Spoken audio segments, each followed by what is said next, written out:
Film की शुरुआत Danny Ruhr के साथ होती है। डैनी अपने डॉक्टर के ऑफिस में है, यह पता लगाने के लिए कि क्या वो पुलिस ड्यूटी पर लौट सकता है। डॉक्टर उसे अपने जिंदगी के सबसे दर्दनाक दिन के बारे में बात करने के लिए कहती है और वो इस ऑफिस में क्यों बैठा है। तो डैनी कुछ साल पहले एक दोपहर का जिक्र करता है। डैनी अपनी छोटी बेटी मिनी के साथ एक पार्क में खुशी से समय बिता रहा था जब उसका ध्यान उससे कुछ सेकंड के लिए हट गया था। इस समय के भीतर मिनी को उस स्थान से ले जाया गया जिसे फिर कभी नहीं देखा जा सकता था। लायल टेरी नाम का 18 साल का एक छोटा लड़का डैनी को संदिग्ध लग रहा था और उसने उसे गिरफ्तार भी कर लिया था। भले ही इस घटना के बाद कई साल बीत चुके थे और मिनी का कोई निशान नहीं मिला था, फिर भी डैनी जीवन में आगे बढ़ने में असमर्थ था और अब उसे डॉक्टर द्वारा अपने साथी एनेक्स के साथ बैठक करके ड्यूटी के लिए मंजूरी दे दी गई है। पुलिस को एक डकैती होने की खबर मिलने के बाद डैनी एक स्थानीय बैंक की ओर जाता है। एनवाईएक्स ने इस कॉल से जुड़े कुछ और रहस्य का खुलासा किया क्योंकि एक ही बैंक की 2 अन्य शाखाओं में पहले लूटपाट की गई थी, लेकिन केवल एक निश्चित सुरक्षा जमा बॉक्स चोरी हो गया था क्योंकि 2 पुलिस जासूस बैंक में आते हैं और अपनी निगरानी टीम के साथ घटनास्थल की निगरानी करते हैं।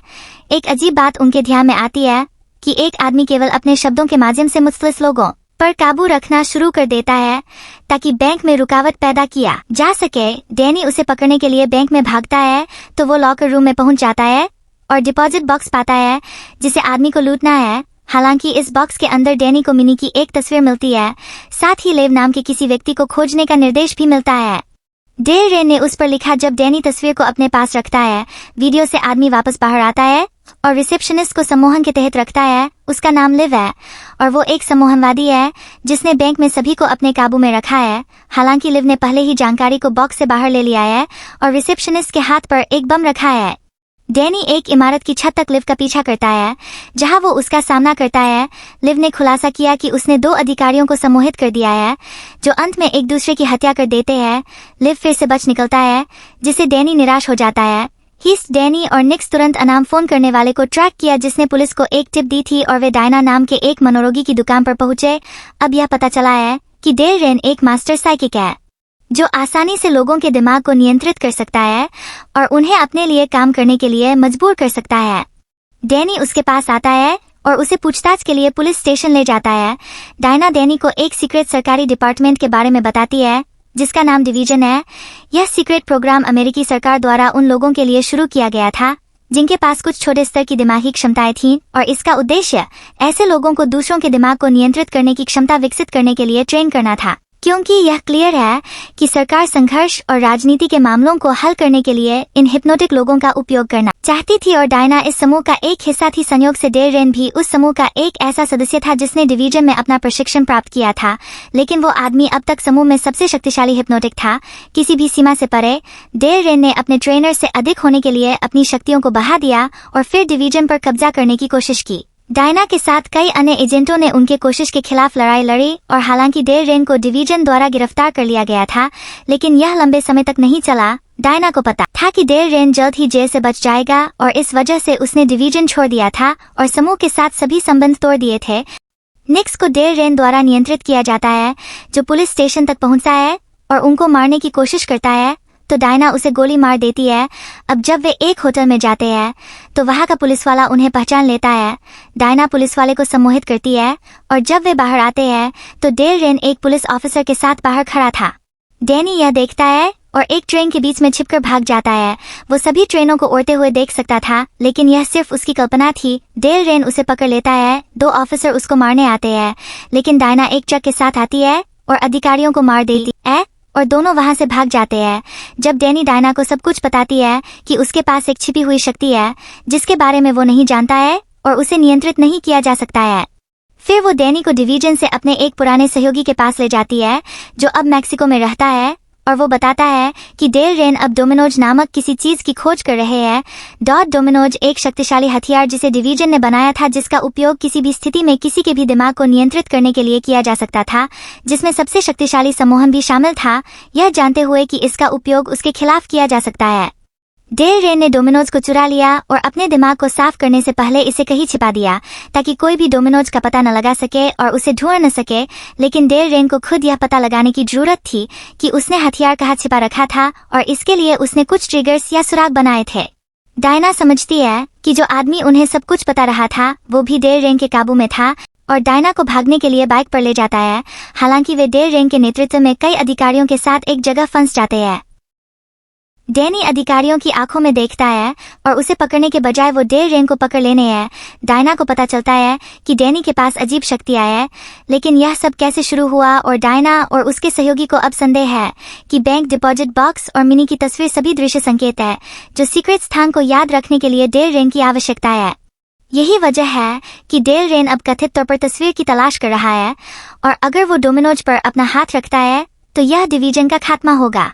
डायना इस वजह से डैनी की मदद करना जारी रखती है क्योंकि उसे अपनी पुरानी टीम और खुद को बचाने की जरूरत है, और जल्द ही वो डैनी को अपने एक अन्य सहयोगी रिवर के पास ले जाती है। यह सहयोगी एक मास्टर हैकर होता है और डैनी को रिवर की मदद से पता चलता है कि उसकी पत्नी विविन भी डिवीजन का सदस्य है। डैनी को अपने पूरे जिंदगी में इस बारे में कोई जानकारी नहीं थी क्योंकि उन्हें यह विश्वास और याद दिलाया गया था कि उन्हें और विविन को अपने कॉलेज के दिनों के दौरान प्यार हो गया था। फिर शादी करने से पहले और एक साथ परिवार होने के वजह उन्हें क्लियर रूप से याद है कि कैसे मिनी के अपहरण के बाद उनकी शादी पूरी तरह से टूट गई थी और फिर कभी भी उसका कोई निशान नहीं मिल सका था। अब तक डैनी के लिए यह क्लियर हो गया है कि उसे अपने आसपास की किसी भी चीज पर विश्वास करने के बारे में सावधान रहना होगा, और डेल रेन एक बार फिर उसके सिर में घुसने की कोशिश करता है और उसे डायना को मारने के लिए कहता है क्योंकि डैनी किसी तरह खुद को नियंत्रित करता है। वो रिवर्स के कंप्यूटर पर विवेन और खुद के बारे में अधिक जानने की कोशिश करता है, और अब यह है कि असली सच्चाई असल में सामने आ गई है।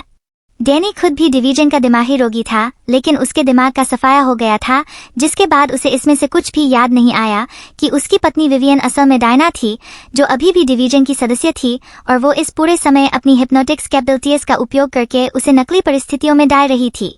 डेल रेन, जिसे दुश्मन डैनी इतने लंबे समय से निशाना बना रहा था, असल में द डिवीजन का निदेशक था, और वो उस व्यक्ति से जानकारी निकालने की योजना का भी हिस्सा था। जब डैनी और डायना की बेटी मिनी थी, यह पाया गया कि युवा लड़की में असाधारण दिमागी शक्तियां थी और इसका उपयोग किसी भी स्थिति में किसी के भी दिमाग को नियंत्रित करने के लिए किया जा सकता था।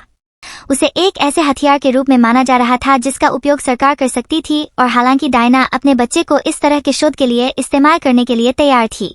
डैनी ने इस विचार को अस्वीकार कर दिया। वो जानता था कि डिवीजन जल्द ही मिन को पकड़ लेगा, और इस वजह से वो था जिसने अपने दिमाग को मिटाने से पहले मिनी को दूर ले लिया था।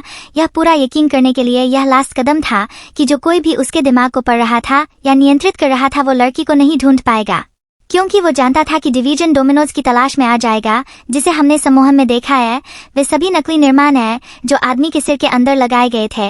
विचार यह था कि मिनी की तस्वीर को देखकर और शब्द को देखकर ठीक लेव डेल रेन, जो डैनी ने खुद अपने दिमाग को पहुंचने से पहले लिखा था, उसे याद होगा कि उसने अपनी बेटी को कहाँ छिपाया था। डैनी डिवीजन से दूर चला जाता है जब उसे यह पता लगता है कि शब्द लेव डेल रेन ढूंढ है असल में डियर वैली लेन के लिए एक हिंट था, जहाँ उसने अपनी बेटी मिनी को छुपाया था। डिवीजन भी इस संकेत को पा लेता है और अपनी सारी टीम के साथ डैनी का पीछा करता है। आगे हमें इस बात का पता चलता है कि डैनी ने अपने पेरेंट्स कार्ल और थेल्मा के साथ मिनी को पिछले 2 सालों से छिपाया था, और एक और बड़ा खुलासा होता है। असल में दोनों डैनी और डियाना अपनी बेटी को रिसर्च के लिए डिवीजन द्वारा लिया जाने से विरोध कर रहे थे, लेकिन इतने पावरफुल नहीं थे कि टीम के साथ लड़ सके। दोनों जानते थे कि डिवीजन उनकी बेटी की पावर्स का गलत इस्तेमाल कैसे करेगा। उसे रोकने का इकलौता तरीका डिवीजन के सभी सदस्यों को मारना था, लेकिन उन्हें मिनी की इनक्रेडिबल पावर्स को डेवलप करने के लिए 2 साल और चाहिए थे। इस वजह से डैनी ने उसके अपहरण का नाटक किया और कार्ला और थेल्मा के फार्म हाउस में उसे छुपा दिया। डैनी और डियाना ने फिर अपने यादों को मिटा दिया। मिनी अपनी शक्तियों का उपयोग करके डियाना की यादों को वापस लाती है।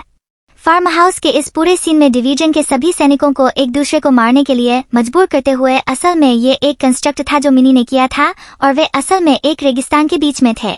डेल रेन अब अपनी पूरी कोशिश करता है, लेकिन उसके प्रयास विफल हो गए क्योंकि मिनी ने उसे खुद को गोली मारने के लिए मजबूर कर दिया। रूर परिवार असल में फिर से एकजुट हो गया है।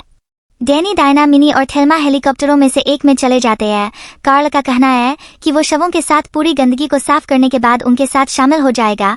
फिर वो डिलेन के शव के पास जाता है। हालांकि एक तेज बदलाव में यह पता चलता है कि शरीर असल में कार्ल का है, जबकि कार्ल होने का नाटक करने वाला आदमी असल में डेल रेन है। मिलते हैं अगली वीडियो के साथ। बाय।